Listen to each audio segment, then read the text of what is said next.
Madame Michael Jean, secrétaire général de l'Organisation internationale de la francophonie, Excellences, chers collègues,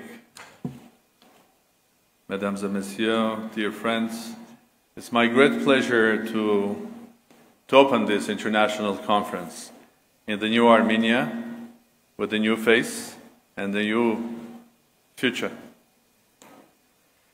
Indeed, this event has tremendous importance, and I will explain why. First of all, before saying the words of opening ceremony and sharing with you some of my ideas, I would like to say my warm-hearted thanks to Madam Secretary General and her office and the whole organization for not only having the idea and sharing this vision with us of having the business forum of Francophone countries here in Armenia, but also doing utmost and working hard to make this event happening. It's my great pleasure as well. In fact, I would like all of us to thank Madam Secretary General for this and her office for this wonderful work.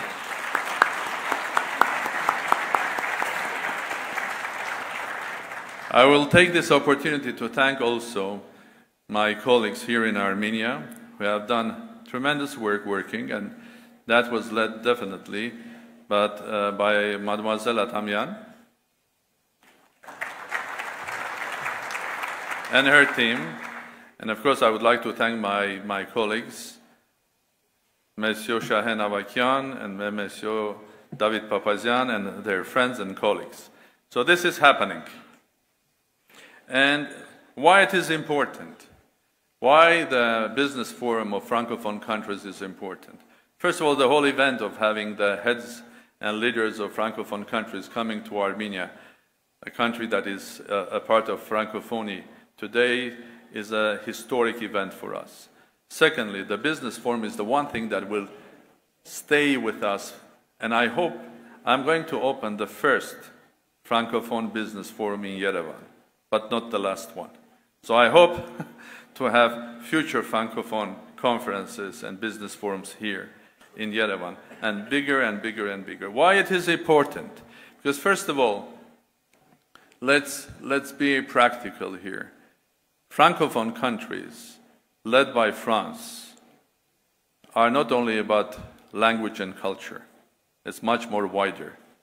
Francophonie, represented here, is a huge business of hundreds of billions of dollars, huge economies of hundreds of billions of dollars that are, of euros, sorry, bigger than dollars, that are connecting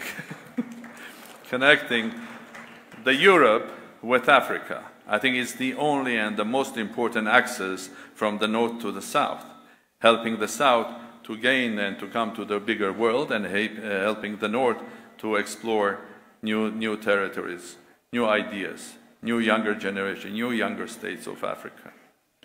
On the other side, Armenia represents a specific place in other part.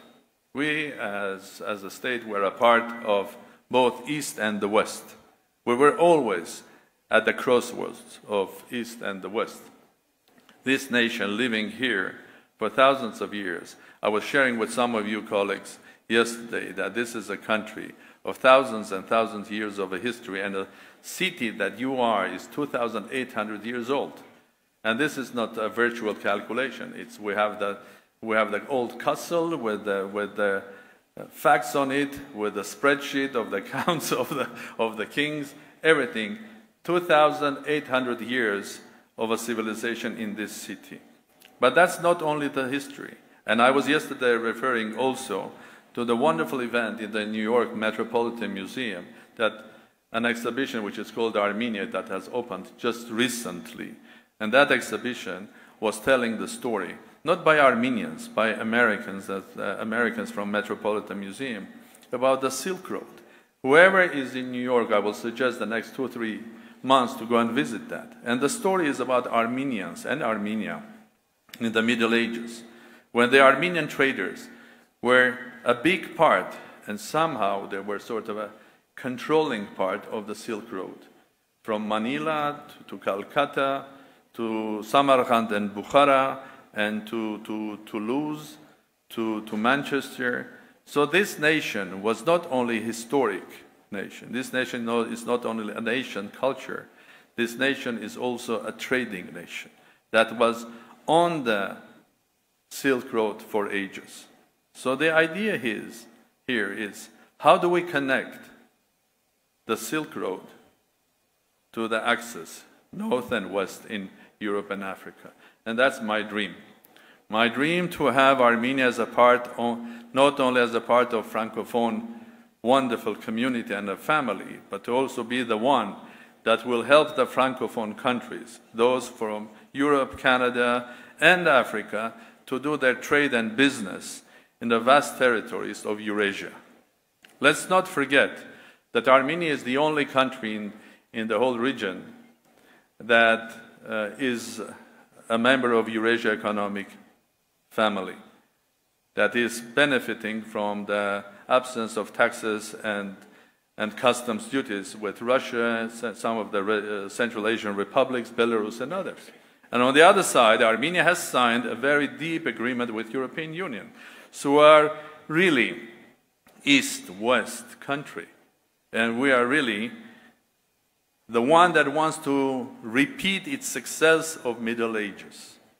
Now, 21st century, Francophone countries, led by France, Canada, Switzerland, Belgium, a big group of very healthy, young African countries. Where are their strengths?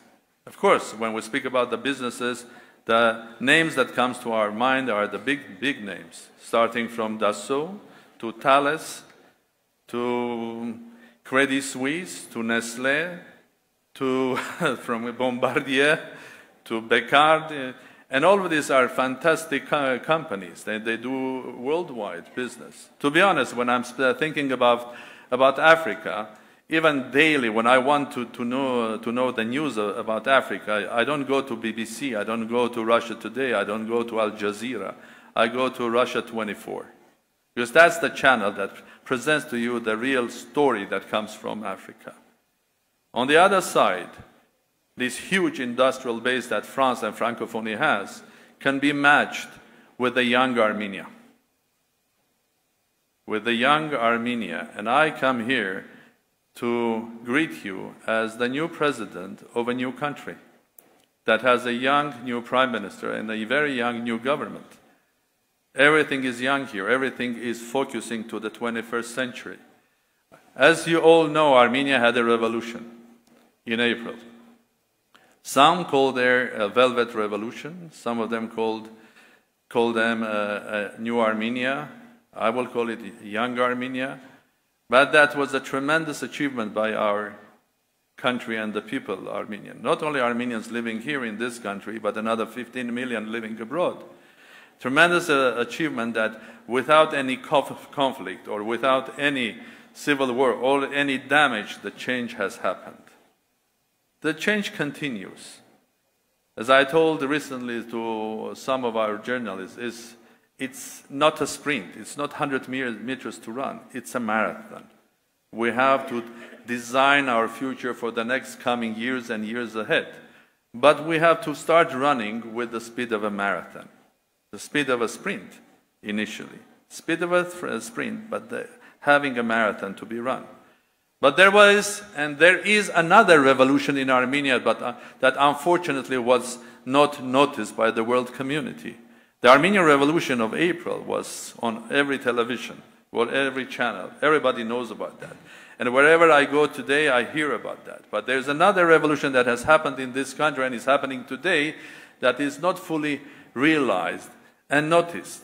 And you are in the middle of that revolution, which is called Tumo. Tumo is one of the signs of the new revolution in Armenia. The revolution that Armenia is focused, not only young by spirit, it's not only young that has young government, it's not only young that emotionally we look into the 21st century, it's not only young that we are the generation and we are the nation of 21st century, but we are actually doing it here in Armenia.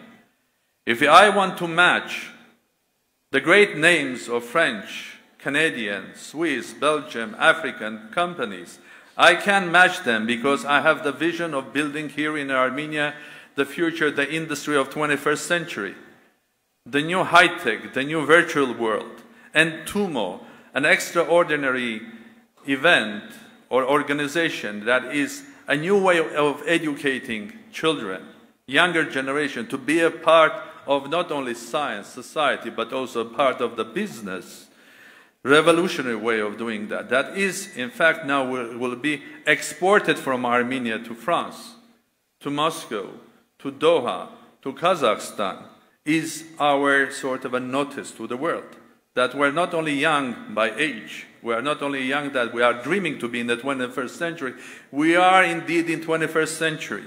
And that's my dream, the Armenian revolution of 21st century, to match with the huge power of francophone industry and to create a match where the Northwest will sort of marry to the East-West. And I hope that Armenians again and again will show to the world that not only in the Middle Ages we were controlling the Silk Road, but we can sort of be a big part. I'm not intending to control it, but I would love to be a big part of this new world and the new Silk Road. Which in many ways it's not only a road or a railroad, but it's also a virtual road. So welcome to Armenia. Welcome to 21st century in a city that is 2,800 years old. And I would love to be in a position to open the second Francophone business forum here in Yerevan together with all of you. Thank you very much.